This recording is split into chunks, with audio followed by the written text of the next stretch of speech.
అదే RTV app వార్తల్ని క్షణాల్లో చదివే అవకాశం ఉంటుంది. ఒక న్యూస్ పేపర్, ఒక టెలివిజన్ ఛానల్ మీ చేతుల్లో ఎప్పుడు ఉంటాయి. ఇక కడప జిల్లా విషయానికి వస్తే జిల్లాలో మొత్తం 10 అసెంబ్లీ సెగ్మెంట్లు ఉన్నాయి.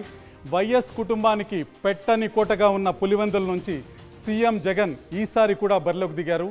బీటెక్ రవి ఎలియాస్ మారెడ్డి రవీంద్రనాథ్ రెడ్డిని టీడీపీ బరిలోకి దింపింది. పులివెందుల్లో జగన్ విజయం ఖాయమంటుంది మా స్టడీ రిపోర్ట్. సీఎం హోదా జగన్కు ప్లస్ పాయింట్.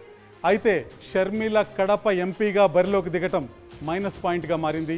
ఇది జగన్ మెజారిటీపై ప్రభావం చూపుతుందని మా స్టడీలో తేలింది. అదేవిధంగా రైతుల్లో కూడా కొద్దిగా ప్రభుత్వ వ్యతిరేకత ఈ ప్రాంతంలో కనిపిస్తుంది.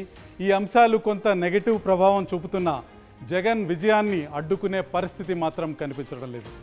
పులివెందుల తర్వాత జమ్మల మడుగు పరిస్థితి ఒకసారి చూద్దాం. జిల్లాలో మరో కీలకమైన సెగ్మెంట్ జమ్మల మడుగు. పొత్తులో ఈ సీటును బీజేపీకి ఇచ్చారు. మాజీ మంత్రి ఆదినారాయణ రెడ్డి ఇక్కడి నుంచి పోటీ చేస్తున్నారు. వైసీపీ నుంచి సిట్టింగ్ ఎమ్మెల్యే మాలే సుధీర్ రెడ్డి మరోసారి బరిలో నిలిచారు. సిట్టింగ్ ఎమ్మెల్యే సుధీర్ రెడ్డికి వైఎస్ ఫ్యామిలీ అండ అతి పెద్ద ప్లస్ పాయింట్గా ఉంది. అవినీతి ఆరోపణలు మైనస్ పాయింట్గా మారాయి. మంత్రిగా ఉన్నప్పుడు చేసిన అభివృద్ధి ఆదినారాయణ రెడ్డికి ప్లస్ పాయింట్గా ఉంది. కాకపోతే బీజేపీలో చేరిన తర్వాత క్యాడర్ని నిర్లక్ష్యం చేశారన్న విమర్శలు కూడా ఉన్నాయి. వీరిద్దరిలో చివరికి వైసీపీ అభ్యర్థి సుధీర్ రెడ్డిదే విజయమని మా స్టడీలో తేలింది.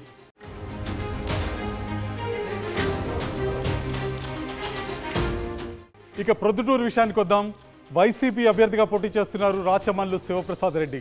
టీడీపీ తరఫున పోటీ పడుతున్నారు నంద్యాల వరదరాజుల రెడ్డి. టీడీపీ అభ్యర్థికే ఈ స్థానంలో విన్నింగ్ ఛాన్స్ ఎక్కువగా ఉన్నట్టు కనిపిస్తుంది. సిట్టింగ్ ఎమ్మెల్యేపై ఉన్న అవినీతి ఆరోపణలు ఇక్కడ తీవ్ర ప్రభావం చూపిస్తున్నాయి.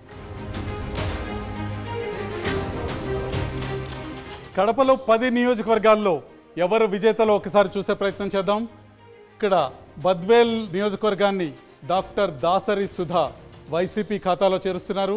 రాజంపేట నియోజకవర్గంలో సుగవాసి సుబ్రహ్మణ్యం తెలుగుదేశం విజయానికి దోహదపడుతున్నారు. ఇక కడప నియోజకవర్గంలో అంజాద్ పాషా వైసీపీని గెలిపిస్తున్నారు.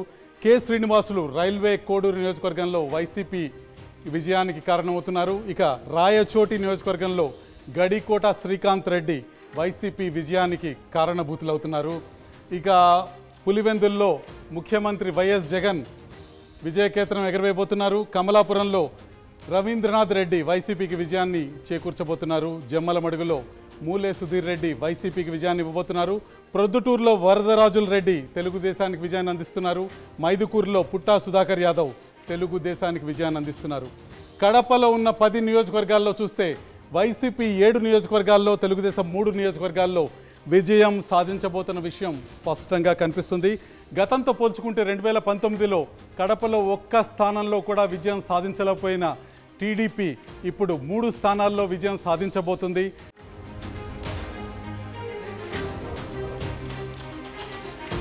మరిన్ని వీడియోస్ కోసం ఛానల్ ని సబ్స్క్రైబ్ చేయండి. లేటెస్ట్ అప్డేట్స్ కోసం వాట్సాప్ ఛానల్ ని ఫాలో చేయండి. అండ్ లింక్ డిస్క్రిప్షన్ లో ఉంది.